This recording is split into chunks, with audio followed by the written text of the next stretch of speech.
Evil rises. Our only hope lies in these brave warriors. What the fuck? The Legend of Vox Machina was made by a bunch of nerdy-ass voice actors at Critical Role, or so they call themselves. They've already taken the world of streaming on Twitch and YouTube by surprise with their high numbers and big following for their campaign of Dungeons & Dragons. I'm sure lately you've seen a lot more people playing Dungeons & Dragons, and none of this would be happening without them. So, without further ado, let's talk about the show. Is it good? Is it bad? Did they succeed with their background in voice acting and the contact in publishing and animation? That's what we're here to talk about. Maybe we try doing some good this time? Boring.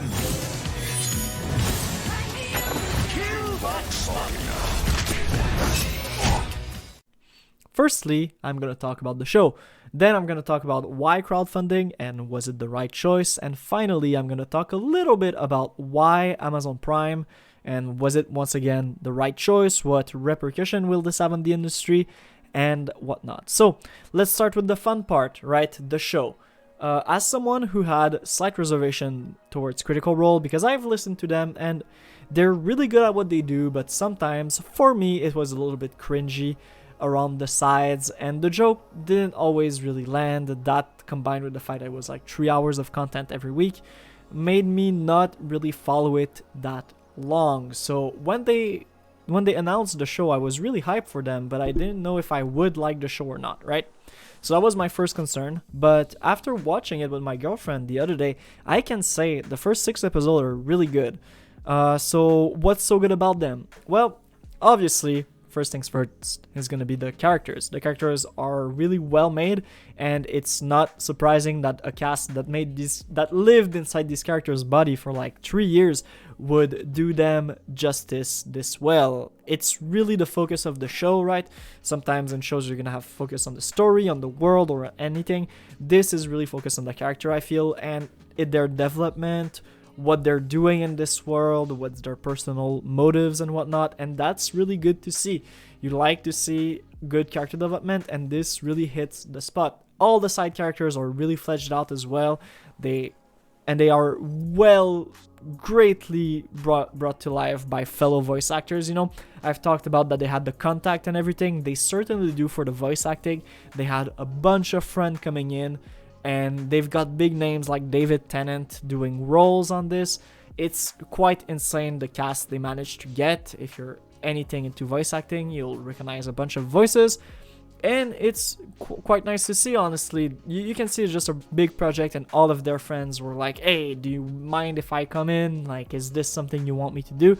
And it just feels very friendly, very family-like, and it's just, they all bring this to life, and it all sounds like they're having a lot of fun in it.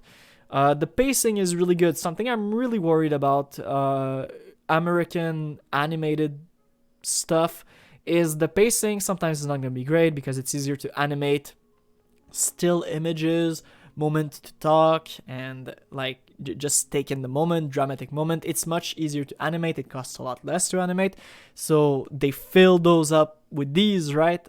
But they really did a good job in animation, and the pacing is really good. There's never a really, really dead moment.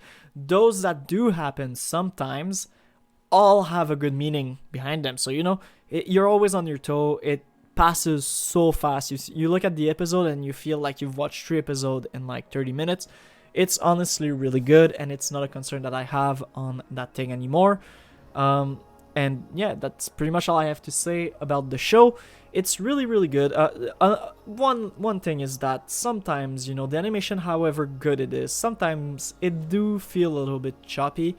And I'm like, those guys made $11 million for this animation, and I feel like they could have just animated some parts better.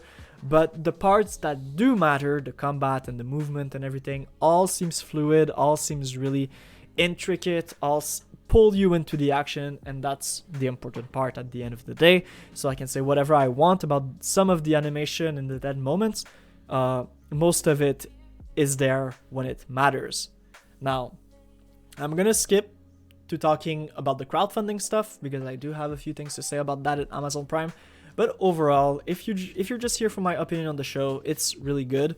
And if you're wondering how to support the show if you don't have Amazon Prime, well, find a way to watch it and then talk about it on Twitter and Facebook and Reddit and anything, because nowadays streaming services that do give the publishing rights and whatnot and sell for them, they all have big media presences. They don't have a choice to, and so the more you can impress them with this, the better it is. So if you want to help see more stuff like this come up, but you don't have Amazon Prime and you don't want to pay for it, well, find a way to watch the show and talk about it. It's gonna help it regardless, and you're gonna get some enjoyment out of this. So yes, next up for crowdfunding.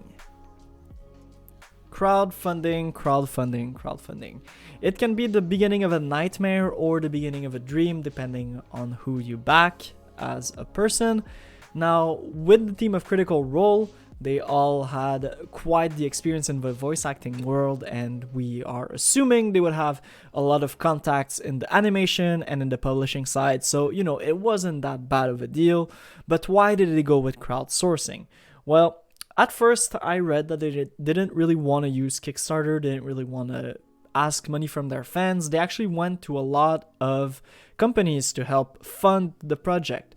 But at the end of the day, it all came down to them being restricted on certain front whenever they would go to those companies. And that's really understandable. Whenever you make a project like this, you don't want companies to be able to tell you what you want. You're doing this for the fans. And so the fans have to pay for it, I guess, because that's just how it goes. If you go to a company and you're like, hey, my budget is $1 million, I'm gonna need 8 million more to make a 10 episode series. Well, they're gonna be like, okay, well, we can give you $8 million, but for every one thing you want in your show, we're gonna ask for 8 of them, right?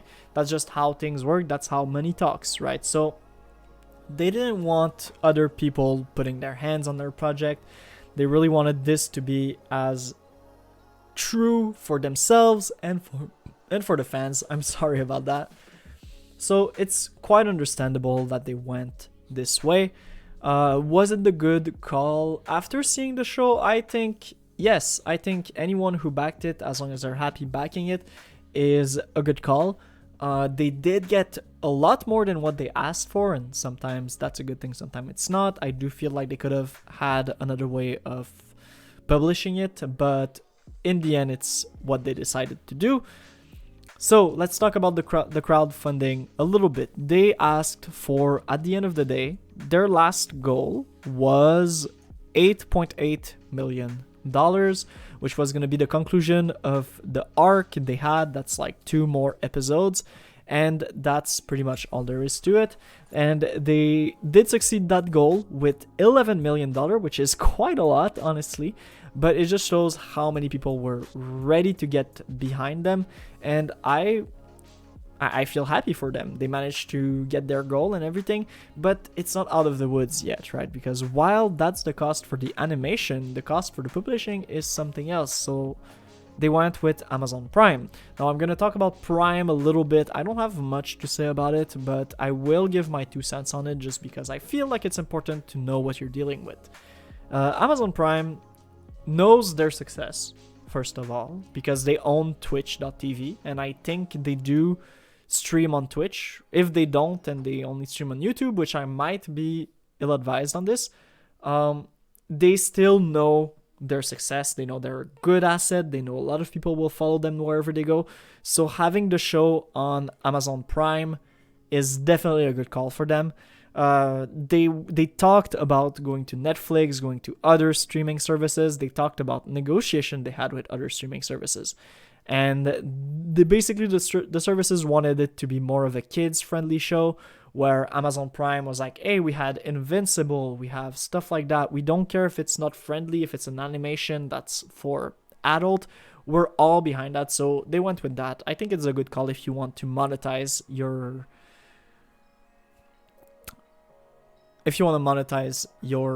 TV series, basically.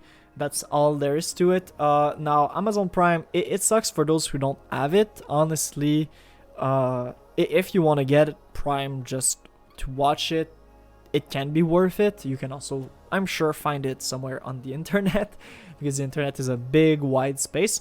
Honestly, if you want to support this and you feel bad for not having Prime, but you don't really want to get Prime for it, I suggest simply getting it and talking about it on Twitter, like I said earlier. But overall, the show's pretty good. I'm gonna leave it at that. It's not like a in-depth review because the show has not been out for that long, and I'm also not really good of a movie critic and TV series critic. I just wanted to let you guys know it's pretty good because I had reservations towards Critical Role in general. Not to say that they're bad, not to say anything against them, but I just feel like some of the things they were doing was a little bit cringeworthy. But the show, it just goes really well with it. There's no cringe involved, trust me. Some jokes are just bad, and that's the nature of the beast, right? They are not writers, they're voice actors, and this is all coming from improv talent, so it can't all be good, and that's not a bash on them, it's just completely normal. So some joke won't land, right? Some joke just will flop, but most of the rest do land. The fight scene are insanely good, and I just wish everybody watch it and enjoy it for what it's like, right? With that being said, I'm signing out. If you've liked my take or if you have anything different to say, please comment below. I'll read everything I can and I'll answer to most of you guys. And if you've been this far in the video, why not subscribe? I'm covering a lot of things from D&D to RPG to anything. I'm a DM myself, so I know what I talk about a little bit. And yeah, come by, say hi, look at my playthroughs, look at my guides, look at everything. With that being said, I'll see you guys next time. I'm gonna go make lunch. This was kind of a impromptu video to make, so it's not that long, but yeah. I'll see you guys soon. Take care and see ya.